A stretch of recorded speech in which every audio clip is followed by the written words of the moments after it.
Back to my YouTube channel. तो पिछले video में हमने बात की थी सिविल सर्विस के जीएस के फोर्थ पेपर के बारे में। आज हम बात करेंगे सिविल सर्विस 2023 के प्री पेपर के बारे में, प्रीलिम्स के पेपर के बारे में, जो कि टोटल 200 मार्क्स का होगा। इसका टाइम होगा 2 घंटे का। 200 मार्क्स का क्वेश्चन होगा। चलो इसके क्वेश्चन देखते हैं। इसका फर्स्ट क्वेश्चन है, इसका निम्नलिखित कथनों पर विचार कीजिए। फर्स्ट इसमें झेलम नदी वूलर झील से होकर जाती है। सेकंड है इसका कृष्णा नदी सीधे कोल्लूर झील का वर्ण करती है। थर्ड है इसका गंडक नदी के विसर्पण से कंवर झील निर्मित हुई है। उपयुक्त में से कथन सही है। केवल एक, केवल दो, सभी तीन या इनमें से कोई नहीं। ये इसके ऑप्शन थे, इनको आपको सेलेक्ट करना है। सेकंड क्वेश्चन इसका निम्नलिखित को सुमेलित कीजिए, मतलब उनको मिलान करना है। फर्स्ट है कामराज पोर्ट, इसमें दिया। सेकंड है इसका मुद्रा पोर्ट। थर्ड है इसका विशाखापट्टनम पोर्ट, जिस रूप में सुविकसित किया गया है। भारत में एक कंपनी के रूप में पंजीकृत सबसे पहला मुख्य पतन। भारत में निजी स्वामित्व वाला सबसे बड़ा पतन। भारत में सबसे बड़ा आदान पतन कंटेनर पोर्ट। उपयुक्त में से कौन सा युग्म सही सुमेलित है? केवल एक युग्म, केवल दो युग्म, सभी तीन या कोई भी युग्म नहीं। थर्ड क्वेश्चन इसका निम्नलिखित वृक्षों पर विचार कीजिए। फर्स्ट है इसका कटल, ये इसका साइंटिफिक नेम है। सेकंड इसका महुआ और थर्ड है इसका सागौन। तो उपयुक्त में से कितने पर्णपाती वृक्ष हैं? केवल एक, केवल दो, सभी तीन या कोई भी नहीं। अब क्वेश्चन नंबर होता है फोर्थ क्वेश्चन है इसका निम्नलिखित कथन पर विचार कीजिए। फर्स्ट है इसका चीन की तुलना में भारत के पास अधिक कृषि योग्य क्षेत्र है। सेकंड है इसका चीन की तुलना में भारत में सिंचाई क्षेत्र अधिक अनुपात है। थर्ड इसका चीन की तुलना में भारत की कृषि प्रति हेक्टर औसत उत्पादकता अधिक है। इसमें मिलान करना आपको। उपयुक्त में से कौन सा कथन सही है? केवल एक, बी है इसका केवल दो, सी है सभी तीन और डी है कोई भी नहीं।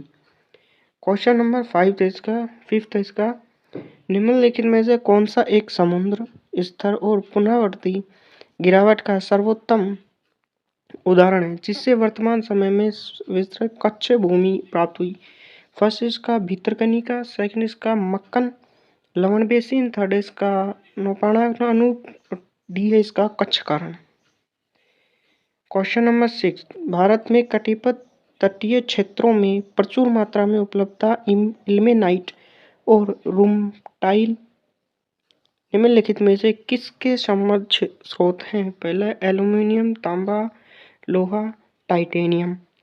क्वेश्चन नंबर 7 है इसका संसार का लगभग 1/3 कोबाल्ट जो विद्युत मोटर वाहन और बैटरी का निर्माण के लिए आवश्यक धातु है, किस देश से उत्पादित किया जाता है? ए है अर्जेंटीना, बी है बोत्सवाना, सी है इसका कांगो लोकतांत्रिक राज्य और डी है इसका कजाकिस्तान। क्वेश्चन नंबर इसका 8 है। 8 क्वेश्चन है इसका निम्नलिखित में से कौन सा एक कांगो बेसिन का भाग है? फर्स्ट है कैमरून, सेकंड है नाइजीरिया, थर्ड है दक्षिणी सूडान और डी है इसका युगांडा। क्वेश्चन नंबर 9 है निम्नलिखित कथनों पर विचार कीजिए। फर्स्ट है इसका अमरकंटक पहाड़ियाँ विंध्य और सह्याद्री क्षेत्रों के संगम स्थल पर है। बी है इसका बिलिंगस्टन पहाड़ियों में सतपुड़ा क्षेत्र में सबसे पूर्वी भाग है। डी है इसका शेषाचलम पहाड़ियाँ पश्चिमी घाट में सबसे दक्षिण भाग है। उपयुक्त में से कौन सा कथन है? केवल एक, केवल दो, सभी तीन या कोई भी नहीं।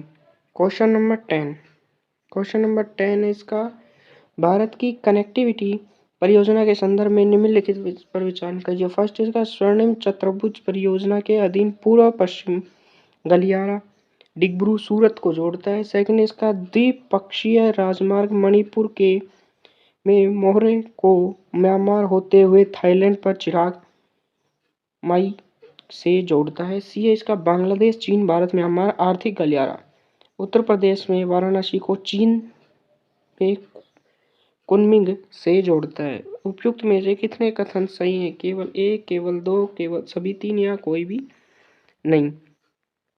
क्वेश्चन नंबर 11th क्वेश्चन इसका निम्नलिखित कथनों पर विचार कीजिए। फर्स्ट कथन इसका भारत अपने पास यूरेनियम निक्षेपण होने के बावजूद भी अधिकांश विद्युत उत्पादन के लिए कोयले पर निर्भर रहता है।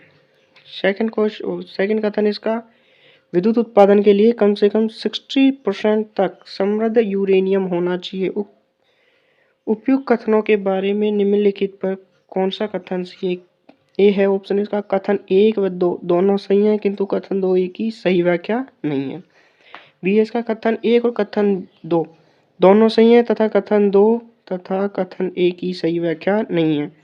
सी है इसका, कथन ए सही है किंतु कथन सेकंड गलत है। डी है इसका, कथन 1 गलत है किंतु कथन सेकंड सही है। 12th क्वेश्चन है, निम्नलिखित कथनों पर विचार कीजिए। फर्स्ट इसका, शिशुदानी स्थानीय प्राकृतिक रूप से भारत में नहीं होते। सेकंड इसका, शिशु स्तनी केवल परभक्षी रहित पर्वतीय घास स्थलों में पनप सकते हैं। उपरोक्त कथनों के बारे में निम्नलिखित में से कौन सा? ए है इसका, कथन 1 और कथन 2 दोनों सही है किंतु कथन 2 1 की सही व्याख्या नहीं है, सॉरी सही व्याख्या है। बी है इसका, 1 व 2 दोनों सही है किंतु 2 1 की सही व्याख्या नहीं है। सी है इसका, कथन 1 सही है किंतु 2 गलत है। डी है इसका, कथन 1 गलत है किंतु कथन 2 सही है। तो आज के लिए बस इतना ही। अब मिलते हैं नेक्स्ट वीडियो में, अगले क्वेश्चन को देखते हैं। तब तक के लिए thank you so much for watching. अगर वीडियो अच्छी लगे तो वीडियो को लाइक करें, चैनल को सब्सक्राइब करें। धन्यवाद।